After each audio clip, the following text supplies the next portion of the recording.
Hello students, welcome to the study physics. इस video में हम लोग बात करने वाले हैं मोशन इन अ प्लेन के अंदर के सबसे इम्पॉर्टेंट टॉपिक जो कि है प्रोजेक्टाइल मोशन, उसके बारे में। तो चलिए देखते हैं। According to the definition, it is the form of motion experienced by the body और any object that is projected near the earth surface and moves along a curved path under the action of gravity only. That means, जैसा कि नाम है projectile motion, यानी इसमें किसी भी object या किसी भी बॉडी को प्रोजेक्ट किया जाता है, यानी फेंका जाता है या फिर थ्रो किया जाता है, जिसमें ये एक कर्व पाथ फॉलो करता है और उसका जो पाथ होता है वो इन्फ्लुएंस्ड होता है सिर्फ एक्शन ऑफ ग्रेविटी से, और कोई फोर्स, कोई भी फैक्टर इफेक्ट नहीं करता है। और जो फैक्टर इफेक्ट नहीं करता वो सब क्या क्या होता है?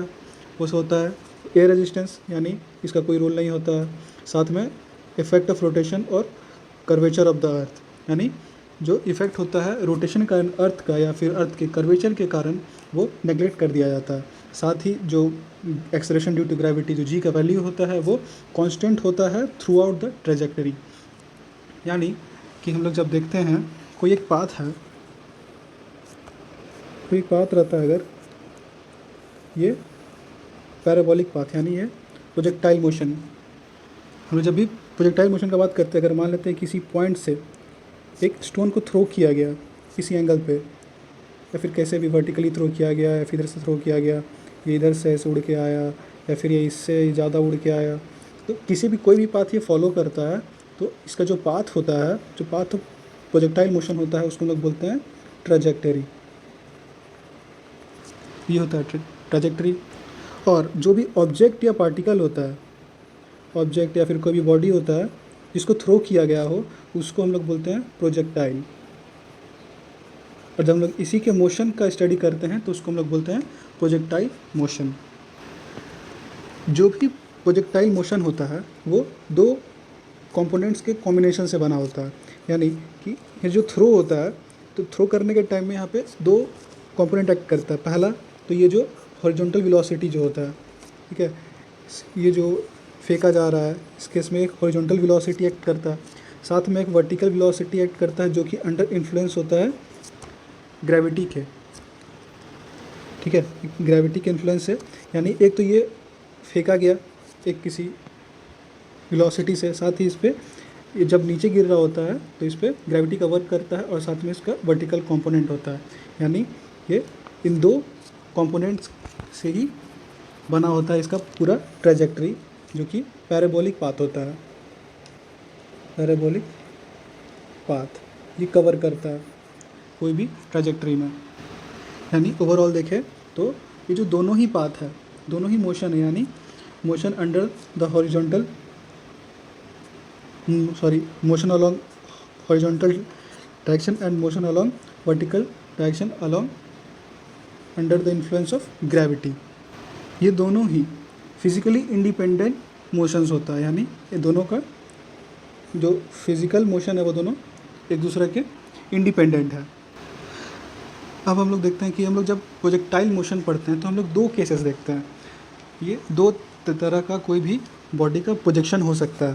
पहला तो ये होता है कि अगर किसी हाइट से अगर उसको फेंका जाए, एक हाइट से, किसी हिल से, किसी टावर से, या फिर कहीं से भी किसी एक हाइट से उसको फेंका जाए, वो होता है एक, यानी इसको हम लोग बोलते हैं हॉरिजॉन्टल प्रोजेक्शन या फिर हाफ वे प्रोजेक्शन, कुछ भी हॉरिजॉन्टल प्रोजेक्शन होता है। हम लोग हॉरिजॉन्टली थ्रो करते हैं पैरेलल टू द ग्राउंड या फिर parallel to the X axis, हम लोग उसमें हॉरिजॉन्टली थ्रो करते हैं। और दूसरा होता है एंगुलर प्रोजेक्शन, यानी हम लोग ग्राउंड पे खड़े होकर मतलब किसी उसको हम लोग जब एंगुलरली उसको प्रोजेक्ट करते हैं किसी एंगल पे, किसी एंगल थीटा से, या तो ग्राउंड पे खड़े होके या फिर किसी हाइट पे ही खड़े होके किसी हम लोग एक एंगल से थ्रो करते हैं, एक थीटा लगाकर, तो उसको हम लोग बोलते हैं एंगुलर प्रोजेक्शन। हम लोग दोनों ही के केस में इसके हॉरिजॉन्टल रेंज, हाइट और वेलोसिटी के बारे में हम लोग एक एक करके देखेंगे। तो ये हम लोग इस वीडियो में हम लोग पर्टिकुलरली बात करेंगे इस हॉरिजॉन्टल रेंज के बारे में, इस हॉरिजॉन्टल प्रोजेक्शन के बारे में। तो ये देखते हैं हॉरिजॉन्टल प्रोजेक्शन क्या है। तो हॉरिजॉन्टल पोजीशन में हम लोग सबसे पहले सपोज करते हैं कि कोई एक पार्टिकल है, कोई एक बॉडी है, उसको हॉरिजॉन्टली प्रोजेक्ट किया गया इस पॉइंट से, एक उसको हॉरिजॉन्टली प्रोजेक्ट किया गया उस विथ इनिशियल वेलोसिटी u, किसी u वेलोसिटी से in the direction of x parallel to x axis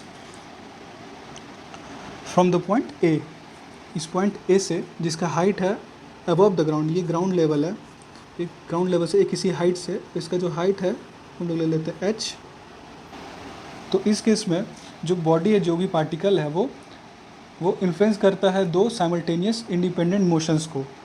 यानी पहला जो है वो है यूनिफॉर्म हॉरिजॉन्टल वेलोसिटी u, और दूसरा है vertically downward accelerated motion with constant accelerated g, यानी acceleration due to gravity. That means under the combined effect of these two motions the body moves along the path A to B।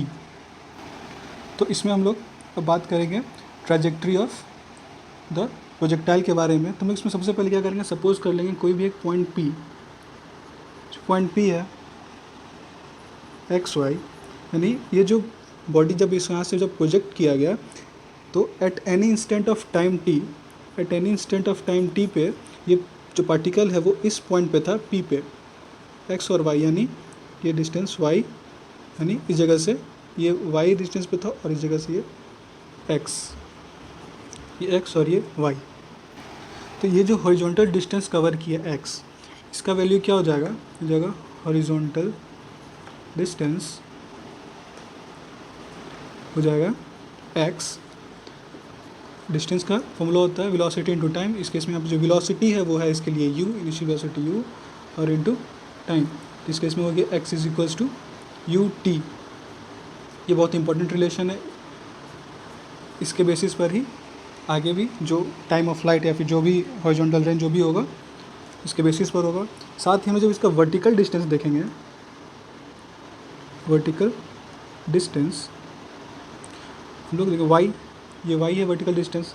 तो इसके लिए हम लोग जो formula use करेंगे वो हम लोग यूज़ करेंगे इक्वेशन ऑफ मोशन के लिए s equals to ut plus half at square. ये आता है इक्वेशन ऑफ मोशन से। इसमें जो s है वो y है, ठीक है।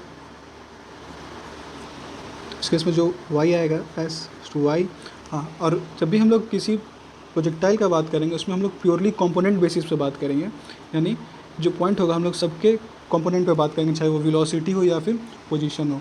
प्योरली कंपोनेंट बेसिस पे बात होगा, यानी ये हो गया u जो है वो हमारा हॉरिजॉन्टल वेलोसिटी है और v जो है वो वर्टिकल वेलोसिटी, यानी हम लोग सिर्फ हॉरिजॉन्टल के कंपोनेंट पे बात कर रहे हैं तो उसके लिए u हो जाता है। लेकिन हम लोग जब वर्टिकल कंपोनेंट बात करते हैं तो वहाँ पर कोई वर्टिकल वेलोसिटी नहीं होता है। लेकिन जब हम लोग जब वर्टिकल में बात करते हैं तो वहाँ पर हम लोग हॉरिजॉन्टल का कोई रोल नहीं होता। तो इस केस में जो हॉरिजॉन्टल वेलोसिटी है वो ज़ीरो हो जाएगा, क्योंकि ये वर्टिकली मूव हम कर रहा है। इस केस में लोग देख रहे हैं ये वर्टिकल डायरेक्शन में, तो इसका वर्टिकल डिस्टेंस के अलॉन्ग में इसका जो u हो गया वो ज़ीरो, यानी zero into T plus half, और यहाँ पे a के जगह पे g यूज़ करेंगे क्योंकि यहाँ पे accelerated due to gravity use हो रहा है gt स्क्वायर। तो इस केस में जो y हो जाएगा वो हो जाएगा y equals to half gt square, y equals to half gt square. तो हमारे पास ये दो इम्पोर्टेंट रिलेशंस आ गया, और इन्हीं दोनों रिलेशन के बेसिस पे हम लोग हाइट, टाइम ऑफ फ्लाइट और हॉरिजॉन्टल रेंज के बारे में हम लोग बात करेंगे। तो हम लोग देखते हैं time of flight. Time of flight होता है total time for which the projectile remains in its flight, यानी टोटल टाइम जो अपने पूरे फ्लाइट में ये रहा। तो इसका जो एक्सप्रेशन आएगा वो उसके लिए हम लोग इस वर्टिकल डिस्टेंस का यूज़ करेंगे। तो हम लोग जो वर्टिकल डिस्टेंस y निकाले थे वो किसी भी एक टाइम t के लिए इस पॉइंट के लिए था, मतलब किसी भी एक इंस्टेंट के लिए था। लेकिन हम लोग जब पूरे टाइम का बात करते हैं, यानी उस केस में हमारा जो y होगा ये हो जाएगा, ये जो हमारा है ये हो जाएगा वर्टिकल डिस्टेंस, यानी ये है h के इक्वल है, हाइट के इक्वल है, ये टोटल इसके हाइट के इक्वल है। तो इस केस में y h के इक्वल हो जाएगा और जो t हो जाएगा वो हमारा टाइम ऑफ फ्लाइट हो, यानी हम लोग टाइम ऑफ फ्लाइट को हम लोग t से डिनोट करते हैं, कैपिटल T से। तो ये हो जाएगा टोटल टाइम ऑफ फ्लाइट, उसके लिए हम लोग कैपिटल T का यूज़ करेंगे। तो वर्टिकल डिस्टेंस में ही हम लोग y की जगह h का यूज़ करेंगे, h उसका जो टोटल हाइट है इसको हम लोग स्मॉल h ले लेते हैं, h equals to half G T square, half g और t स्क्वायर, यानी यहाँ से हम लोग अगर टी का वैल्यू ले लें टी के लिए तो हो जाएगा T square equals to 2h by G, यानी that means T equals to under root 2h by G. तो ये हो जाता है टाइम ऑफ फ्लाइट के लिए फॉर्मूला, ये हो जाता है टाइम ऑफ फ्लाइट। अगर क्वेश्चन में अगर हो कि अगर उसका हाइट दिया हो तो हम लोग उसका time of flight easily calculate कर सकते हैं। अब देखते हैं टाइम ऑफ फ्लाइट के बाद हॉरिजॉन्टल रेंज। हॉरिजॉन्टल रेंज होता है कि टोटल डिस्टेंस कवर्ड, यानी total horizontal distance covered by the projectile during its time of flight, यानी टोटल टाइम में इसने जितना डिस्टेंस कवर किया वो हो जाता है उसका हॉरिजॉन्टल रेंज। और हॉरिजॉन्टल रेंज को हम लोग निकालते हैं इसके हॉरिजॉन्टल डिस्टेंस वाले फार्मूला से, यानी इस केस में at an instant of time इस पॉइंट पी पे ये इसका हॉरिजॉन्टल रेंज था। लेकिन जब हम लोग पूरे का बात करेंगे तो इस टाइम में इसका जो हॉरिजॉन्टल रेंज होगा ये होगा हॉरिजॉन्टल रेंज। और हॉरिजॉन्टल रेंज को हम लोग डिनोट करते हैं आर से, ये होता है आर से डिनोट करते हैं। तो इस केस में एक्स जो होगा वो आर हो जाएगा और टी जो है वो टोटल टाइम होगा टी, टाइम ऑफ फ्लाइट। तो हम लोग इसको यूज़ कर लेते हैं यहाँ पे। तो ये हो जाएगा एक्स की जगह हम लोग आर ले लेते हैं, R is equals to with the horizontal distance into time, sorry horizontal velocity into time, यानी हो जाएगा u multiply by T, u multiply by T. और t है, t का वैल्यू यहाँ से हम लोग ले लेंगे, तो ये हो जाएगा u into under root 2h by G, यानी जो हमारा हॉरिजॉन्टल रेंज आ गया ओ बी, ये डिस्टेंस ओ बी वो हो जाता है r equals to u multiply by under root 2h by G. ये हो गया हमारा हॉरिजॉन्टल रेंज। नेक्स्ट हम लोग देखेंगे velocity of projectile at any instant, यानी कि अगर हमें दे दिया जाए कि इस टोटल टाइम ऑफ फ्लाइट के रेंज में किसी भी इंस्टेंट ऑफ टाइम पे अगर वेलोसिटी हम लोग को निकालना हो तो हम लोग ईजिली इसको कैलकुलेट कर सकते हैं। तो मान लेते हैं इस पॉइंट पी पे ही इसका जो प्रोजेक्टाइल का जो वेलोसिटी है वो v है, एक v वेलोसिटी है प्रोजेक्टाइल का एट पॉइंट पी पे, इसका एक इनिशियल वेलोसिटी और यहाँ पे इसका फाइनल वेलोसिटी है v मान लेते हैं।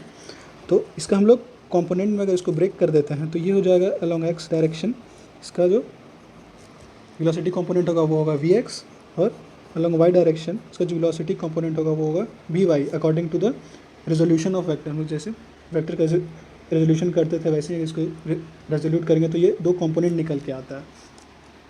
तो ये जो दोनों रेक्टेंगुलर कंपोनेंट्स निकल कर आया, इन दोनों का वैल्यूज़ अगर देखेंगे तो vx इस डायरेक्शन में और इसी डायरेक्शन में u भी है, यानी जो vx हो जाता है वो इक्वल हो जाता है u के, vx u के इक्वल हो जाता है। और जो vy होता है उसको हम लोग कैलकुलेट कर लेंगे यहाँ पे। तो हम लोग यहाँ पे देखते हैं जो हमारा जो वेलोसिटी कंपोनेंट आया v जो आया वो दो टर्म में आया, यानी vx प्लस vy के टर्म में, यानी हमारे यहाँ पे जो vx है वो इक्वल है u के। और जब हम लोग वर्टिकल कंपोनेंट का बात करते हैं vy के लिए तो इसमें हम लोग एक फॉर्मूला लगा लेते हैं u प्लस ए टी का, यानी v equals to U plus A T का जो फॉर्मूला यूज़ करते हैं वो हम लोग यहाँ पे यूज़ कर लेंगे। तो इस केस में vy जो है वो y कंपोनेंट में y और u जो है उसका y कंपोनेंट 0 है, तो ये जगह 0 और यहाँ पे a जो है वो g है तो gt हो जाता है। तो इस केस में vy जो हो जाएगा वो gt हो जाएगा, यानी ये जो v हो गया वो हो गया u प्लस gt। अब हम लोग वेलोसिटी का मैग्नीट्यूड और डायरेक्शन कैलकुलेट करेंगे।